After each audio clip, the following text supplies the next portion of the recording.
예, 대통령이 되면 재임 기간, 우리나라는 대통령이 5년 단임제예요. 한 5년 하고 나면 더 하고 싶어도 할 수가 없어요. 우리나라 헌법이 그렇게 되어 있습니다. 대통령이 되고 나면 그 재임 기간 동안에 해외 순방을 참 많이 합니다. 뭐 작게는 몇십 번, 많게는 뭐 50번 이상 해외 순방을 하는 경우가 있어요. 대통령이 한번 해외 순방을 하게 되면 얼마만큼의 예산을 쓰는가? 적게 쓸 때는 한 20억 정도 쓰고요. 많게는 30억 이상 한 번 순방하는데 그렇게 많은 돈이 들어가요. 국민들의 입장에서 볼 때는 이렇게 많은 돈을 쓰면서 대통령들이 왜 그렇게 해외 순방을 많이 하는가 잘 이해가 안 되는 면도 없지 않아 있을 거예요. 그렇지만 대통령이 목적이 없이 해외 순방을 하는 경우는 없습니다. 우리나라 같은 경우는 거의 자원이 없는 나라거든요.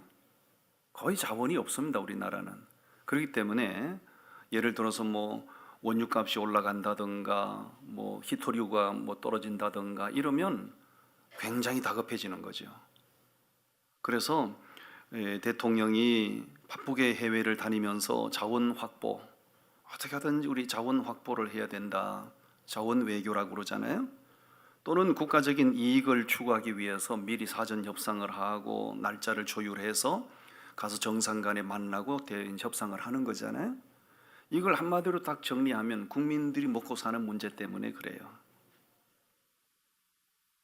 아마도 어떤 대통령이든지 간에 아무런 목적이 없이 그 많은 돈을 뿌리면서 여행 삼아 해외 순방을 한다면 그 대통령은 지탄받아 마땅할 거예요. 근데 제가 볼 때는 그런 대통령은 아무도 안 계십니다. 다 범주하게 국익을 위해서 해외여행을, 해외 순방을 하시는 거지요. 저는 내일이 이제 성탄절이고 오늘 이제 성탄절 전날인데 예수님이 이 땅에 왜 오셨을까? 하늘 영광의 보좌를 버리시고 이 땅을 왜 방문하셨을까? 그걸 생각해 본 겁니다. 대통령이 어떤 정확한 목적을 가지고 해외 순방을 하는 것처럼 하나님께서도 태초에 말씀으로 계시던 분인데 그 영광의 보좌를 버리시고 낮고 천한 우리 인간의 모습으로 이 땅을 찾아오신 거 아닙니까? 그렇다면 그럴 만한 이유가 있었다. 그렇게 하지 않으면 안 되는 절박한 사정이 있었다는 거지요. 오늘 본문 말씀에 보면 이 성탄절 이 시전에 무슨 엉뚱맞게 창세기를 읽는가라고 생각하실지 모르지만 오늘 읽은 말씀에 보면 이래서 그래서 주님이 이 땅에 오셨군요. 이 문제를 해결해 주시려고 주님이 하늘 영광을 버리시고 이 땅에 오셨군요. 그럼 분명한 목적이 있는 거예요. 오늘 저는 그 목적을 함께 설명하면서 우리 모두 함께 성탄의 의미를 마음에 다시 한번 새겨 간직하는 시간 되시기를 바랍니다. 첫 번째 목적입니다. 22절 말씀 우리 같이 한번 따라 하실까요? 우리의 영생을 위하여. 우리의 영생을 위해서 주님이 성탄을 하셔야만 했던 거예요. 자, 22절 말씀을 우리 다 같이 읽으시겠습니다. 시작.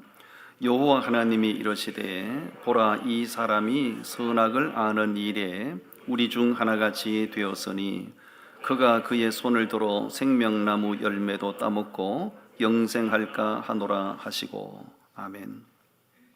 영생할까 하노라 하시고. 인간이 에덴 동산에서 선악과를 따먹고 그 죄를 범한 이후에 발생한 심각한 문제가 있어요. 충격적인 문제가 있어요. 그게 뭐냐면 영생할 수 없는 존재가 되어버린 거예요. 하나님께서 만드신 에덴 동산은 완벽한 상태로 만드셨고요. 거기에 당신의 형상을 따라 사람을 지어주 그가 바로 아담과 하와인데 아담과 하와를 처음 창조하실 때는요 영생하는 존재로 창조하셨어요. 지금처럼 뭐 몇십 년 살다가 그냥 끝나는 존재로 만들지 않았다고요. 영생하는 존재로 만드신 거예요. 그런데 그 하나님의 명하심을 거역하고 죄를 범한 이후에 선악과를 따먹고 죄를 범한 이후에 영생할 수 없도록 하나님이 조치를 취해버린 거죠. 영생하도록 창조된 인간이 영생할 수 없게 된 것은 이건 불행이라고요. 이게 안타까운 일이에요. 영생하도록 창조된 인간이 영생할 수 없게 된 거, 이보다 더 큰 불행은 없는 거지요. 여러분, 사람이요 죽음의 문제만큼 두려운 건 없어요. 아무리 나 빨리 죽을까 하는 그거 진짜로 들으면 안 됩니다. 연세 드신 부모님이 나 죽어야지 한다고 해서 고지고대로 듣고 관을 준비할까요? 이렇게 해보세요. 3일 동안 섭섭해서 밥도 안 잡수실 거예요. 그냥 들어놓은 넋두리예요. 아무리 강심장이고요 나는 죽음이 두렵지 않아 하는 사람도요, 막상 죽음 앞에 딱 직면하면요 사람이 위축이 돼요. 죽음은 다 두려운 거예요. 세상 사람들이 바라는 것은 다 건강하게 살고 싶고 오래오래 살고 싶고, 왜냐하면 인간의 본능 속에 영생을 갈망하는 본능이 있거든요. 그래서 오래 살고 싶은 거예요. 그러니까 너도 나도 운동하기도 하고 건강에 좋다는 식품을 챙겨 먹기도 하고 나름대로 다 가진 노력을 하는 거예요. 그런데 아무리 우리가 노력을 해도 죽음의 문제는 초월할 수 없어요. 제가 오래전에 중국의 진시 황제의 그 유적지라고 할까요? 진시 황제의 무덤을 제가 방문한 적이 있어요. 그 옛날 중국 대륙을 통치했던 어마어마한 황제잖아요, 진시 황제가. 그런 영생불사를 원해서 새벽이슬을 받아먹고 그렇게 자기는 죽지 않기를 원했잖아요. 어마어마하더군요. 그 무덤을 가보니까 상상 이상이더라고요, 진시 황제의 그 영화라고 하는 게. 그런데 그가 죽지 않았나요? 진시 황제도 죽음을 면할 수는 없었어요. 아무리 노력을 해도 인간은 죽음의 문제를 넘어설 수 없고요, 해결할 수가 없는 것이에요. 옆 사람 얘기해 주세요. 당신도 얼마간에 죽을 겁니다. 기가 찹니까? 저도 언젠가는 죽을 거고 여러분도 언젠가는 죽을 거요. 이 땅에 영생할 사람은 아무도 없지요. 신천지의 교주 이만희가 자기는 영생불사한다고 그랬는데 그거 다 헛소리입니다. 정신 나간 헛소리 하는 거예요. 지금부터 한 20년 좀 지났을 거예요. 약 20년 전에 세계를 열광시켰던 하나의 연구 발표가 있었거든요. 그게 뭐냐면 인간 게놈 지도가 완성된 거예요. 인간 게놈 지도. 인간 게놈 지도라고 하는 게 뭐냐면 인체 속에 있는 유전자 지도를 말하는 거예요. 유전자가 있잖아요, 사람 몸 속에는. 유전자 지도를 완성한 거예요. 이 지도가 완성됐기 때문에 그때 세계가 열광했습니다. 야, 이제는 질병을 초월해서 건강하게 살 수 있겠다. 야, 이제는 70년, 80년 아니라 수백 년도 살 수 있겠다. 왜냐하면 유전자 지도를 완성시켰기 때문에 건강한 유전자만 전부 다 편집을 해서 건강한 유전자만 전부 다 짜집기를 하는 겁니다. 그렇게 되면 질병을 이길 수 있는 거예요. 죽지 않고 영생할 수 있는 거예요. 그렇기 때문에 유전자 지도가 완성됐을 때 우리나라를 위해서 세계 언론이 열광을 했다고요. 야, 이제는 정말 질병 없는 인생을 살 수 있겠네. 그게 벌써 20년이 지났거든요. 지금도 저는 생생해요. 그 당시 미국 대통령은 빌 클린턴이었어요. 빌 클린턴이 그 연구진을 백악관에 초청해가지고요 엄청나게 격찬했습니다. 당신들 위대한 업적을 남겼다고. 우리나라 언론 신문들이 대단했죠. 그런데 인간 게놈 지도가 완성된 이후에 인간이 질병을 초월하고 있나요? 죽음을 면하고 있나요? 절대 그렇지 않는 겁니다. 오래 살 수 있는 길이 절대 열리지 않아요. 세상 현실은 정반대로 지금 흘러가고 있는 거예요. 인간이 질병으로부터 자유로울 줄 알았는데 웬걸 더 많은 질병 속에 우리는 고통을 당하고 있고 늘 불안에 떨고 있는 거잖아요. 아무리 연구하고 아무리 해결책을 내놔도 인간을 영생할 수 있는 존재로 돌려놓을 수는 없어요. 영생할 수 있는 방법은 오직 한 가지입니다. 우리의 죄 문제를 위하여 오신 예수 그리스도, 그분을 통해서만 인간이 영생이 가능한 겁니다.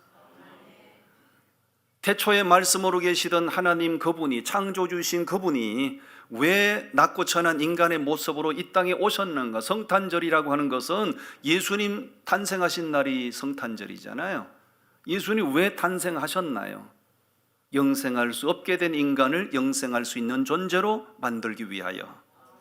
아멘. 그래서 성탄절이 기쁜 거예요. 예수님이 그 목적을 가지고 오셨고, 그렇게 공생의 사역을 하시다가 어느 날 세상 모든 사람들을 향하여 담대하게 선포하셨던 말씀이 있거든요. 그 말씀이 요한복음 5장 24절 말씀이에요. 좀 CG를 띄워드리고 있는데요, 한번 같이 읽어보실까요? 시작. 내가 진실로 진실로 너희에게 이르노니 내 말을 듣고 또 나 보내신 이를 믿는 자는 영생을 얻었고 심판에 이르지 아니하나니 사망에서 생명으로 옮겨졌느니라. 아멘. 누구를 통해서만 영생을 얻을 수 있는가? 누구를 통해서만 사망에서 생명으로 옮겨질 수 있는가? 오직 예수 그리스도를 통해서만 가능한 거예요. 성탄절이 왜 기쁜 날인가요? 세상 사람들은 성탄절이 다가오면 이 목적을 알지 못한 채로, 성탄절이 무슨 의미인지도 모른 채로 그렇게 소동을 하고 있잖아요. 우리는 성탄절이 왜 기쁜 날인지, 성탄절을 우리는 왜 감격해야 되는지, 우리의 영생을 위하여 예수님이 오신 날이기 때문에 성탄절이 기쁘고 감격스러운 날이에요. 아멘. 예수 그리스도를 통해서만 영생이 가능합니다. 지금은 종교다원주의라고 하는 해괴망측한 신학이 나타나서 세상 모든 사람들을 속이고 있는 거예요. 예수 아닌 그 다른 존재를 통해서도 인간이 영생할 수 있다고, 예수 그리스도가 아닌 그 다른 대상을 통해서도 사망의 생명으로 옮겨질 수 있다고, 이런 이론을 가리켜 종교다원주의라고 하는 것인데, 이 종교다원주의의 우두머리 역할을 누가 하고 있는가? 로마 교황이 그 우두머리 역할을 하는 거예요. 그래서 우리 천주교를 이단이라고 하는 거예요. 있을 수 없는 일입니다. 예수 그리스도를 통해서만 영생이 가능한 거예요. 예수 믿는 것만, 예수 믿는 사람만 사망에서 생명으로 옮겨질 수 있는 거예요. 성탄의 목적은 바로 그겁니다. 우리의 영생을 위해서. 두 번째 이유 23절 말씀입니다. 한번 따라 하시죠. 우리의 행복을 위해서. 그렇습니다. 왜 예수님이 성탄하셨는가? 우리의 행복을 위해서. 자, 무슨 내용인지 한번 읽어보시지요. 23절 말씀 읽겠습니다. 시작. 여호와 하나님이 에덴 동산에서 그를 내보내어 그의 근원이 된 땅을 갈게 하시니라. 아멘. 자, 에덴 동산에서 인간이 범죄했을 때 하나님께서 두 가지 불행을 남겨주셨어요. 불행을 겪으면서 살아가게 하셨어요. 첫 번째, 에덴 동산에서 추방. 완전체로 만드신 그 에덴 동산에서 추방. 두 번째, 하나님과의 교제가 단절된 채로 토지를 갈고 수고하며 살아가게 만드셨어요. 이게 인간에게 닥쳐온 불행이에요. 아름다운 동산에서 추방이 되고 하나님과 교제가 끊어진 채로 땅을 경작하면서 살아가야 하는 것, 이것이 범죄한 인간에 대한 불행이에요. 오늘날 인간이 겪는 모든 불행의 원인은 범죄하고 에덴 동산에서부터 쫓겨난 데서부터 원인이 있는 거고요, 하나님과의 관계가 단절된 데서부터 모든 불행의 원인이 있는 거예요. 아무리 세상에서 국제기구에서 아니면 세상의 어떤 단체에서 행복 권리를 주장하고 행복 헌장을 만들고 발표한다고 해서 인간이 행복해질 수 있는가? 그렇지 않아요.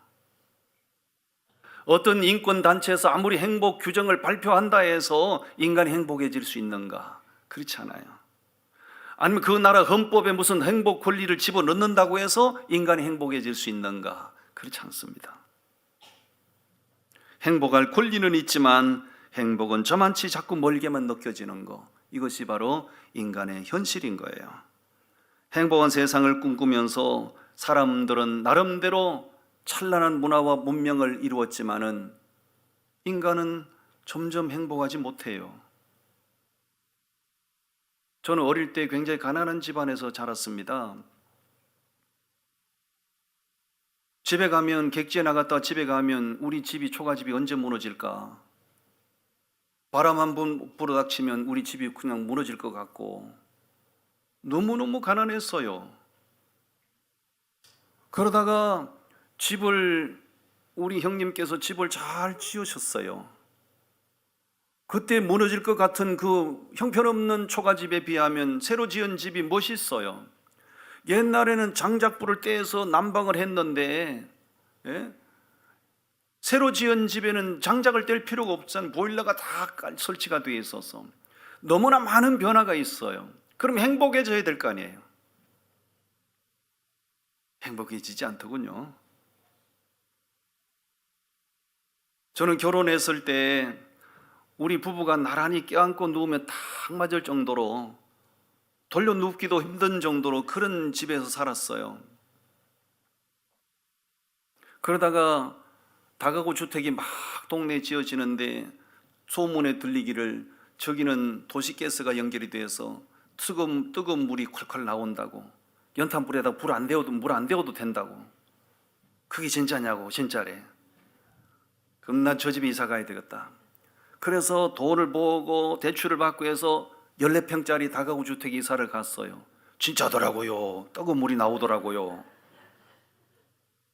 예? 세수하고 머리 감으려면 그 골로불에 불 켜가지고 물을 안 데워도 되는 거야.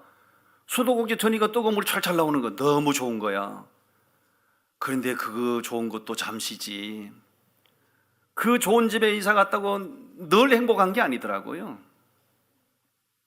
여러분, 행복한 세상을 꿈꾸지만 사람들은 행복한 세상을 꿈꾸면서 더 찬란한 문화와 문명을 이루어가지만 그 속에서 인간들은 행복을 누리지 못해요. 모든 불행의 고리를 끊어주시려고 예수님이 오셨기 때문에 그분 만나야 행복해지는 거예요. 할렐루야. 예수님을 인격적으로 만나고 예수님을 내 주인으로 모셔드리는 순간 불행은 떠나가고 내 속에 행복이 솟아나는 거예요. 아멘. 솔로몬 이야기를 좀 해보자면 솔로몬의 영광은 어마어마했잖아요. 어느 날 그가 자기 영광에 너무 도취하여 하나님이 눈에 보이지 않는 거죠. 하나님 없이도 될 것 같았고 하나님을 떠나도 행복할 것처럼 생각이 된 거예요. 하나님 떠났습니다. 막상 하나님을 떠나보니 자기 인생에 자기가 꿈꾸던 행복이 없잖아요.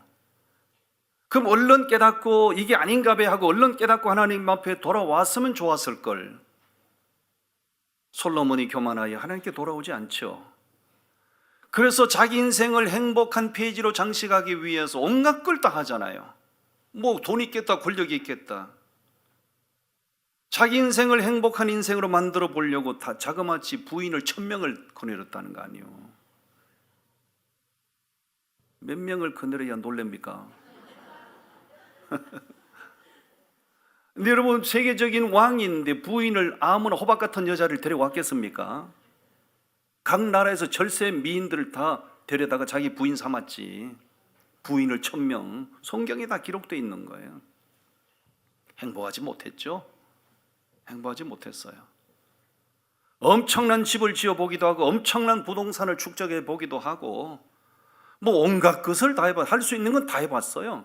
그래도 행복이 없더라는 거잖아요. 그가 그런 모든 것을 다 해보고 나서 그가 깨닫고 한마디로 딱 정리했더군요. 이것저것 다 해봤는데 다 헛되어 바람을 잡으려는 것 같더라. 여러분, 바람은 손에 잡히지 않아요. 바람이 확 불 때 확 한번 털어 잡고 싶은데 한번 해보세요. 잡히나? 바람은 안 잡혀요. 솔로몬이 자기가 인생의 행복, 인생의 만족을 위해서 추구했던 그 모든 것들이 미련하고 썩어 바람을 잡으려는 것 같았다. 그러면서 그가 이런 고백을 해요. 사람이 심령의 낙을 누려야 만족한 법인데 그 심령의 낙을 누리는 것도 여호와께로부터 말미암는 것이라고. 심령의 낙을 누려야 된다는 말을 정확하게 해석을 하면 사람은 영적으로 만족해야 즐거운 법인데 내가 영적으로 만족할 수 있는 것은 내 노력으로 되는 것이 아니라 하나님으로부터 오는 거라고. 전도서는 모두 12장까지 되어 있거든요. 전도서 12장 13절은 전도서 결론입니다. 한번 띄워드릴 때 한번 보십시오. 우리 같이 한번 읽어보십시다. 시작. 이래 결국을 다 들었으니 하나님을 경외하고 그의 명령들을 지킬지어다. 이것이 모든 사람의 본분이니라. 다시 말하면 본분대로 살아야 인생이 행복하다. 본분이 뭔가? 하나님을 경외하고 하나님 말씀 따라 사는 게 본분이다. 여러분, 인생에 지금도 세상 모든 수많은 사람들은 솔로몬처럼 하나님을 떠난 상태로 살아갔던 그 솔로몬처럼 그런 방법으로 인생의 행복을 추구하는 사람들 너무 많아요. 너무 많아요. 궁금하십니까? 저녁에 술집에 한번 가보세요. 길거리 한번 나가보시라고요. 그렇게 행복할 수 없음에도 불구하고 그렇게 하면 행복해질 것처럼 착각하니까 솔로몬처럼 행복을 추구하고 살아가는 사람들 너무너무 많아요. 그런 방법으로 인생이 행복할 수 있다면 우리는 절대 행복할 수 없을 것이고 타락하게 살아가는 사람들이 행복해야 될 거예요. 그런 방법으로 행복할 수 없어요. 인생의 참 행복은 하나님께서 예수 그리스도 안에 감춰두셨어요. 예수 안에 행복을 담아 놓으셨기 때문에 그 예수 그리스도를 내가 발견하고 그 예수님을 내가 구주로 영접하는 순간 내 인생 가운데 불행은 떠나가고 예수 안에 있는 행복이 나의 행복이 되는 겁니다. 예수 만난 사람들은 다 행복하다고 그러잖아요. 우리 주변에도 그런 사람 많이 있지만은 성경에 보면 예를 들어서 수가성 우물가에서 예수님 만난 여인이 있잖아요. 이 여인이 남편을 5명 갈아치우고 6번째 남편하고 살고 있었다고요. 왜 그 여자가, 그 팔자센 여자가 남편을 5명이나 갈아치우고 6번째 남편하고 살고 있는 거예요? 왜 그런 삶을 사는 거예요? 인생의 만족을 추구해서 그랬던 거 아닌가요? 그런데 5번이나 남편을 갈아치웠지만 만족이 없었잖아요. 그래서 이 남자인가 싶어서 6번째 남편 만나 살고 있잖아요. 여전히 행복이 없었죠? 오히려 사람들의 시선이 너무 따가워. 모든 사람들이 오침을 즐기는 시간에 동네 사람들이 시선을 피하여 물길로 가야만 하는 그런 여자였잖아요. 거기 물길로 갔다가 그날 예수님 만난 거예요. 예수님 만났을 때 여인이 변하죠. 그 모든 물동이 다 던져버리고 그렇게 시선을 의식해야만 했던 동네 사람들이 시선 아랑곳 없이 오히려 자기 스스로 동네로 달려들어가면 내가 그분을 만났다고, 내 인생의 근본 문제를 해결해 주시는 분, 내 인생을 행복하게 해주시는 분, 내가 그분을 만났다고, 당신들도 와서 그분 보라고 그렇게 하잖아요. 행복이라고 하는 거는요, 하나님께서 주시는 건데요, 하나님이 예수 안에 행복을 딱 숨겨 놓으셨어요. 그러므로 행복의 원천이 되신 예수님을 인격적으로 만나는 순간 불행은 떠나가고 내 인생 행복해지는 거예요. 여러분, 성탄절이 왜 필요했던가요? 에덴 동산에서 추방되어 땅을 갈고 살아가는 이 인생의 불행을 이기고 행복한 인생으로 만들기 위하여 성탄이 있었던 줄로 믿습니다. 서로 축원하시고 예수 안에서 행복하시기를 바랍니다. 예수 만나면 행복해져요. 할렐루야. 아멘. 아멘. 행복한 사람은 있는 것을 사랑하고 불행한 사람은 없는 것을 사랑한다. 내가 이 말을 꼭 하고 싶었던데 어떤 사람이 먼저 해버렸어요. 행복한 사람은 있는 것을 사랑하고 불행한 사람은 없는 것을 사랑하고, 늘 허상을 쫓아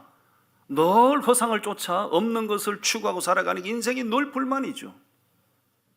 내게 있는 남편이 속을 새겨도 남편이 있음에 감사하고, 내게 자식이 가난해도 내가 2다리 편히 뻗고 쉴 수 있는 내 처소가 있음에 감사하고. 여러분, 있는 게 사실 보면 너무 많아요. 있는 것을 사랑하세요. 그럼 여러분들 다 행복해질 거예요. 아멘. 마지막 세 번째 따라합니다. 우리의 회복을 위해서. 왜 성탄을 하셔야만 했는가? 망가진 우리 인생을 회복시키기 위해서. 자, 24절 말씀이거든요. 24절을 우리 같이 읽어봅니다. 시작. 이같이 하나님이 그 사람을 쫓아내시고 에덴 동산 동쪽에 그룹들과 두루 도는 불칼을 두어 생명나무의 길을 지키게 하시니라. 생명나무의 길을 지켰다는 얘기는 하나님이 생명나무로 접근할 수 없도록 바리케이트를 딱 쳐버렸다고 얘기죠. 누구도 접근 불가해요. 범죄했을 때 하나님께서 긴급하게 취한 조치, 긴급 조치. 그 긴급 조치가 뭐예요? 누구든지 생명나무로 접근할 수 없도록 하나님께서 바리케이트를 딱 친 거예요. 하나님이 바리케이트를 쳐놨는데 누가 접근할 수 있겠어요?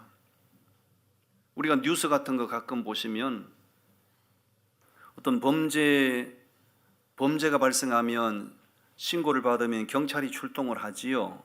경찰이 출동하면 반드시 하는 게 있어요. 폴리스 라인을 딱 설치합니다.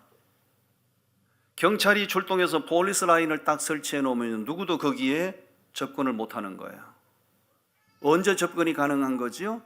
그 폴리스 라인을 설치했던 경찰이 폴리스 라인을 제거할 때 거기에 접근할 수 있는 거예요. 하나님, 인간이 범죄하고 타락했을 때 더 이상 죄 지은 인간은 생명나무로 접근하면 안 된다. 그러므로 하나님이 차단을 딱 하신 거예요. 이거는요, 인간이 재주가 많다고 그걸 철거시킬 수 없어요. 이게 바로 우리를 슬프게 하는 거예요. 우리가 뉴스를 보면, 신문이나 방송이나 뉴스를 보면 진짜 우리 마음을 어떻게 이런 일이 있을 수 있는가 싶을 정도로요, 기가 막힌 뉴스들이 참 많아요. 어떤 아들에게 노부부가 전 재산을 빼앗기고요, 예? 아들이 자기 부모님의 전 재산을 빼앗았다고요. 부모님 잘 모실게요. 잘 내가 아버지 어머니 노후에 잘 모실게요. 그래서 그러니까 그 아들에게 전 재산을 다 넘겨준 거예요. 그 늙은 아버지 어머니 해외로 모시고 가서 거기서 아버지 어머니 버리고요, 현대판 고려장이죠. 그러니까 조금 전에 다시 한번 띄워보세요. 이거 뉴스 다 여러분 보셨나 모르겠어요. 전 재산을 아들에게 뺏긴 채 머나먼 타지에서 버려진 노부부, 아들 없는 분들에게 삼가 축복을 합니다. 아들 자식들은 절대 믿으면 안 돼요. 아들은 믿으면 안 돼요. 아들은 위험분자들이에요. 누가 이런 짓을 했어요? 아들이 이런 짓을 한 거야. 아들. 그러니까 아들 안 낳고 딸만 낳은 분들은 복도 많으신 거야. 여러분, 이런 뉴스는 어떤 연속극이라도 있으면 안 되는 거잖아요. 이런 건 어떻게 이런 일이 있을 수 있습니까? 근데 이게 현실이에요. 너무나 슬픈 거예요. 근데 여러분, 이것보다 더 훨씬 더 우리를 슬프게 하는 일이 뭐예요? 인간이 생명나무로 접근할 수 없도록 하나님이 차단을 하신 거죠. 이건 정말 기가 막힌 일이고, 이건 정말 비참한 일이죠. 그 차단된 길을 다시 열 수 있는 분은 오직 한 분, 하나님 당신이 그 길을 열어주셔야 돼요. 그래서 결자해지란 말이 있잖아요. 결자해지. 하나님이 그 길목을 막으셨기 때문에 하나님이 열어주셔야만 생명나무로 갈 수 있는 거예요. 그 길을 다시 열어주시기 위하여 인간의 몸을 입고 친히 우리 가운데 오신 그분이 주님이시고, 그 주님이 오신 날이 바로 성탄절이라. 그러니까 성탄절은 우리에게 감격할 수밖에 없는 날이죠. 예수님이 우리 죄의 문제를 고스란히 짊어지시고 십자가에서 이제 못 박혀 죽으셨지요. 예수님이 십자가에서 딱 숨을 거두시는 순간 나타난 놀라운 현상이 하나 있었죠. 그게 뭐죠? 성소 휘장이 위에서부터 아래로 쫙 찢어진 거예요. 여러분, 이 성소 휘장은요, 공포의 그 자체였어요. 왜냐하면 누구든지 저 성소 안에는 들어갈 수 없어요. 하나님과 인간 사이를 가로막는 차단막이었기 때문에요. 심지어 대제사장이라 할지라도 자기 임의로 저 휘장 안에 들어가잖아요.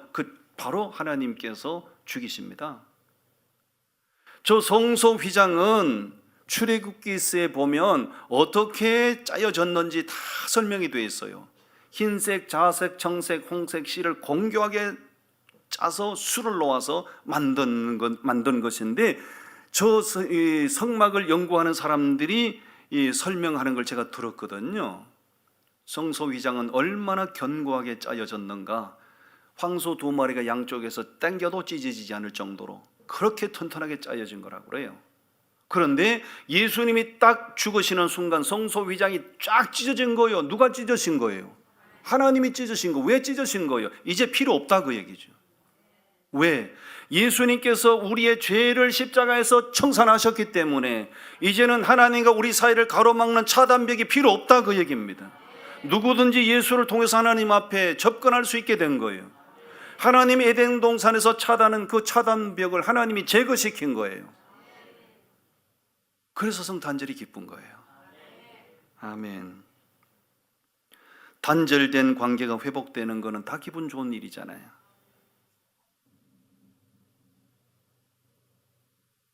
내가 지난 목요일인가 그 미스트롯이란 게 있잖아요. 거기 11살짜리 그 소녀가 나와서 어쩌면 노래를 그렇게 잘 불러요. 그 맛으로 나온 사람들은 울더군요. 울어. 근데 그 아이가 기자하고 인터뷰한 내용을 제가 들었거든요. 11살짜리인데 엄마 아빠가 이혼을 했다는 거지. 이혼하고 할머니 손에서 그 애가 이제 컸는데 그 아이가 엄마 아빠의 사랑을 받고 자라야 되는데 엄마 아빠가 어릴 때 이혼을 했기 때문에 아빠하고 할머니하고 사는 거예요. 엄마 사랑이 그립잖아요. 그 아이가 기자하고 인터뷰를 하는 거예요. 네가 원하는 게 뭐냐? 예, 제가 유명한 가수가 돼서 엄마 아빠 다시 다정하게 사는 걸 원합니다. 이 얘기 하더라고요. 걔 갖고 우리 엄마 같아. 11살짜리가 어쩌면 그렇게 성숙하고 어쩌면 그렇게 어른들을 부끄럽게 하는 말을 하는지 몰라요. 단절됐던 부부관계가 다시 이어지고 끊어졌던 친구관계가 회복되고 등 돌리고 살고 외면하고 살던 이웃관계가 다시 회복되고 전부 기분 좋은 거예요.